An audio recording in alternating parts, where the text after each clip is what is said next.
রাসূল সাল্লাল্লাহু আলাইহি ওয়াসাল্লাম বলেন, কোনো ব্যক্তি যদি সুন্দর করে অজু করে, অজু করার কারণে অজুর অঙ্গ প্রত্যঙ্গ ধৌত করার কারণে অজুর অঙ্গ প্রত্যঙ্গগুলোর যে জায়গাগুলো পানি পৌঁছিল ওই জায়গাগুলোর গুণাগুলো আল্লাহ রাব্বুল আলামিন ক্ষমা করে দেয়, ঝরে যায়। সুবহানাল্লাহ।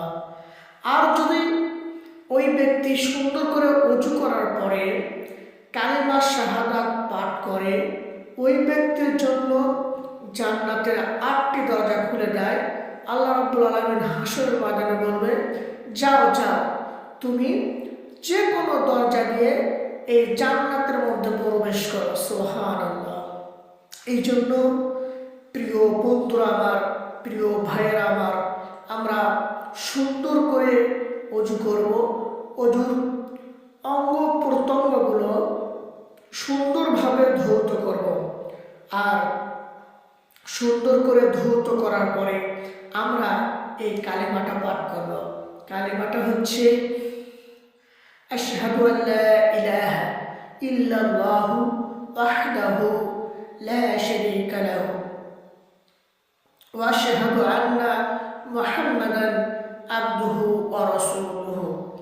আমি সাক্ষ্য দিচ্ছি যে আল্লাহ ছাড়া কোনো মাবুদ নেই, ওয়াহদাহু তিনি একক, লা শারীকা লাহু তার কোনো অংশীদার নেই, ওয়া আশহাদু আন্না মুহাম্মাদান আবদুহু ওয়া রাসূলুহু আমি আরও সাক্ষ্য দিচ্ছি যে বিশ্বনবী মুহাম্মদ সাল্লাল্লাহু আলাইহি ওয়াসাল্লাম আল্লাহ তাআলার প্রেরিত রাসূল বা বান্দা।